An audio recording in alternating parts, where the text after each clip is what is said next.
Hello viewers, আসসালামু আলাইকুম। আজকে আবার চলে আসছি নতুন একটি পিসি বিল্ডের ভিডিও নিয়ে। অনেকেই রিকোয়েস্ট করেছিলেন যে ভাইয়া 40,000 টাকা বাজেটের ভিতরে একটি পিসি বিল্ড করে দেন, তো তাদের জন্য আজকে পিসি বিল্ডটি করা। তো চলুন শুরু করা যাক আজকের ভিডিওটি শুরু করার আগে আপনি যদি আমার চ্যানেলে নতুন হয়ে থাকেন তাহলে অবশ্যই সাবস্ক্রাইব করার অনুরোধ রইল। আজকের বিল্ডের প্রসেসর হিসেবে চয়েস করেছি আমাদের সেই চিরচেনা একটি প্রসেসর Ryzen 5 5600G। এই প্রসেসরটি যদি আমরা বেসিক ইনফরমেশনের দিকে আসি তাহলে এই প্রসেসরটির বেস ফ্রিকোয়েন্সি স্পিড হলো 3.9 GHz এবং ম্যাক্স টার্বো ফ্রিকোয়েন্সি স্পিড হলো 4.4 GHz এবং এই প্রসেসরটির ক্যাশ হলো টোটাল L2 ক্যাশ 3 MB এবং টোটাল L3 ক্যাশ 16 MB।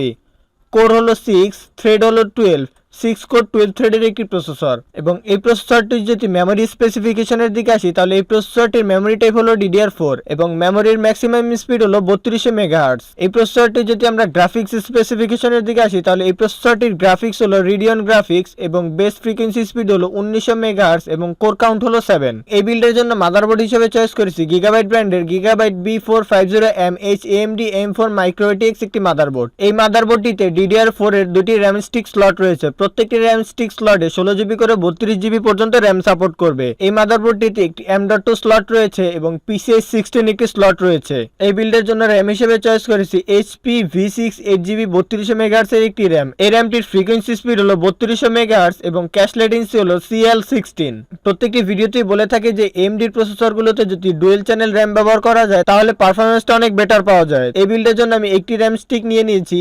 এখানে একটি সাজেশন থাকবে যে আপনারা কিছু টাকা অ্যাড করে হলেও আপনারা আরেকটি র্যাম বাড়িয়ে নেবেন, তাহলে আপনারা প্রসেসরটি দিয়ে ভালো একটি পারফরম্যান্স পাবেন। হার্ড ড্রাইভ হিসেবে HP EX900 250GB একটি M.2 নিয়ে নিয়েছি। এই M.2 রিড স্পিড হলো আপ টু 2100 Mbps এবং রাইট স্পিড হলো আপ টু 1300 Mbps এবং মনিটর হিসেবে চয়েস করেছি Xiaomi ব্র্যান্ডের 22 ইঞ্চি একটি FHD মনিটর। এই মনিটরটির রেজোলিউশন হলো FHD 1920x1080 এবং রিফ্রেশ রেট হলো 75 Hz। ক্যাসিং হিসেবে চয়েস করেছি MaxGreen এর 5907BG মডেলের একটি ক্যাসিং। এই ক্যাসিংটিতে বিল্ট ইন 200 ওয়াটের একটি পাওয়ার সাপ্লাই রয়েছে। বর্তমানে যা সিস্টেম রয়েছে এই সিস্টেমে 200 ওয়াটের উপরে প্রয়োজন পড়ে না, কিন্তু এখানে একটি সাজেশন থাকবে যে আপনারা কিছু টাকা অ্যাড করে হলেও যদি আপনারা একটি পাওয়ার সাপ্লাই নিয়ে নেন তাহলে আপনার সিস্টেমটা অনেক ভালো থাকবে। টোটাল পিসিটি যদি আপনারা বাইরে থেকে বিল্ড করতে যান তাহলে আপনাদের 49,720 টাকা পড়বে, কিন্তু আপনারা যদি স্টারটেক থেকে সেম পিসিটি বিল্ড করেন তাহলে আপনাদের 39,999 টাকায় পেয়ে যাবেন। তো ভিউয়ার্স, আজকে এই পর্যন্ত ছিল। দেখা হচ্ছে নেক্সট কোনো পিসি বিল্ডে এবং আপনাদের কত টাকার পিসি বিল্ডের ভিডিও চাই তা কমেন্ট করে জানালে আমি সেরকম পিসি বিল্ডের ভিডিও বানাবো।